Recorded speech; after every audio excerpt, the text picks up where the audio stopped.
Hi, and welcome back to our Advanced Squad Leader tutorial series. In the next several installments on the movement phase, we are going to cover the odd ways that soldiers would move to the battlefield and on it. They might drop in from the sky, come in by glider, charge in on horseback, ride on bicycles, motorcycles, skis, wagons, landing craft, and ice boats.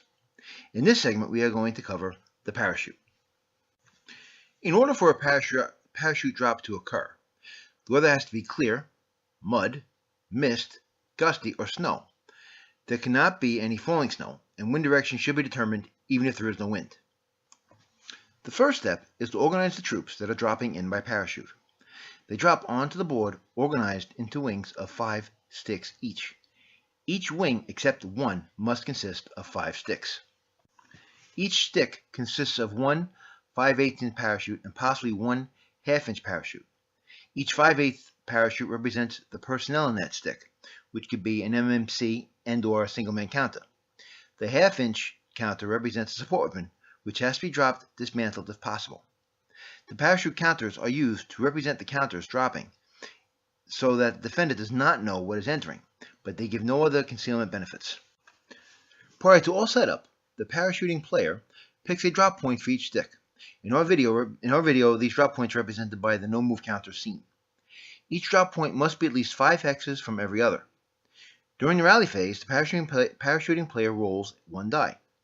On a roll of 1 to 3, the drop point is used. On a roll of 4 to 6, an alternate drop point is used, and is chosen by using random selection to see which board they land on, and then using the snow drift procedures in E3.75 to figure out the location.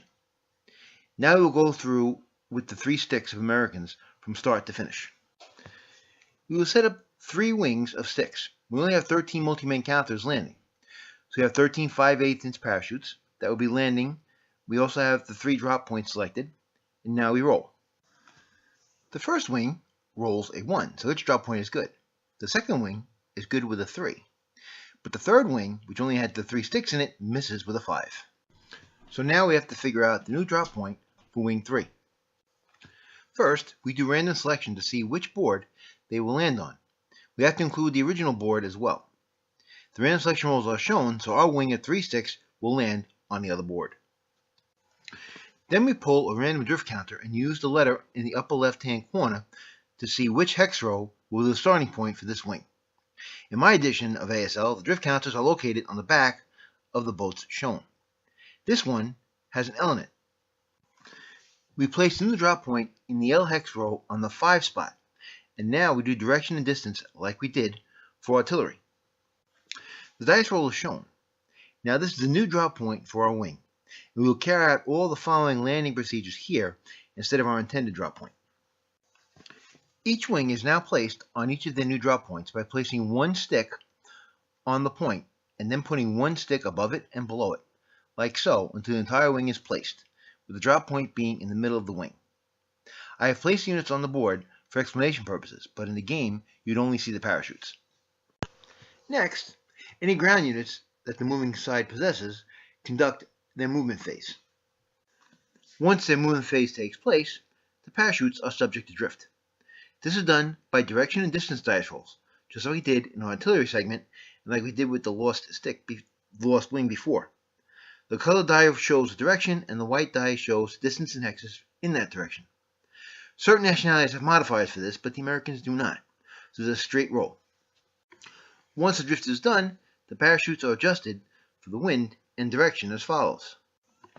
2 hexes downwind for a mild breeze, 3 hexes downwind for gusts, and 4 hexes downwind for heavy winds. In this case today, the Americans picked a perfect day to jump, so there is no adjustment for wind. Once the drift is resolved, the defender gets the first fire and subsequent fire against the paratroopers. All this first fire and subsequent fire benefits from the -2 DRM for hazardous movement. After all first fire and subsequent fire is done, any unbroken paratroopers may move their parachutes 1 hex in any direction.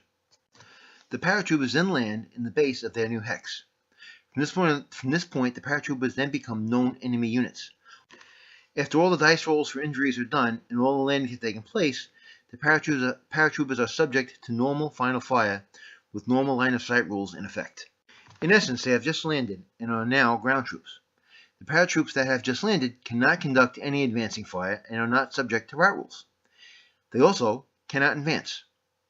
Instead of advancing, the 5/8-inch parachutes are removed and they are replaced with the appropriate counters. We will now go through a live demonstration of how to complete a parachute drop.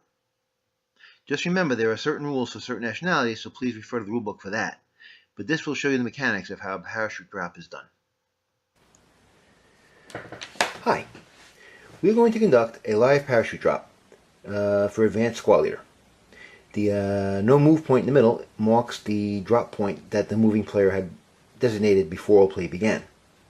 We are starting after the rally phase. As you notice, the moving player has rolled a 3, therefore this is the drop point he gets to use.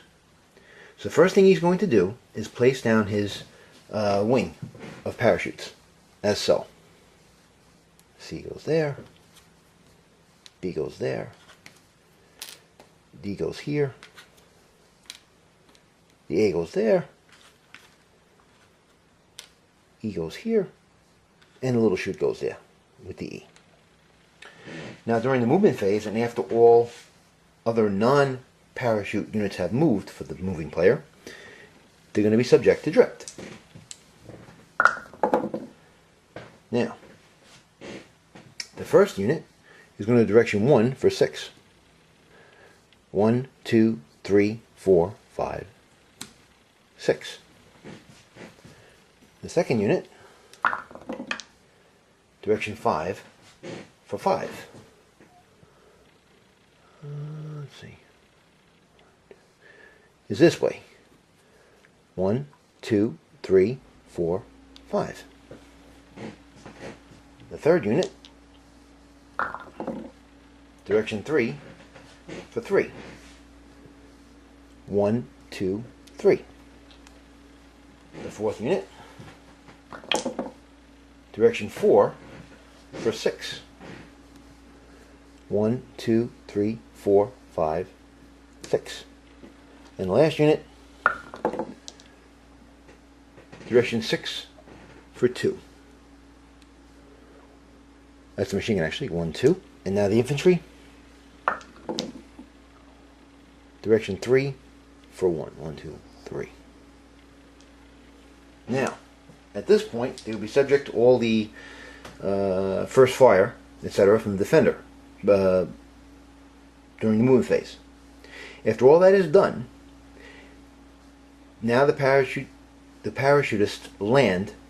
Well, the parachutists can now adjust their approach by 1 hex in any direction. All the ones that are unbroken or unharmed at the present moment. So, this man is going to go this way 1 hex. This unit's going to go this way. This one is going to go this way. This one's going to go this way. And this one's going to go this way. The machine gun can't do anything because it's just a machine gun.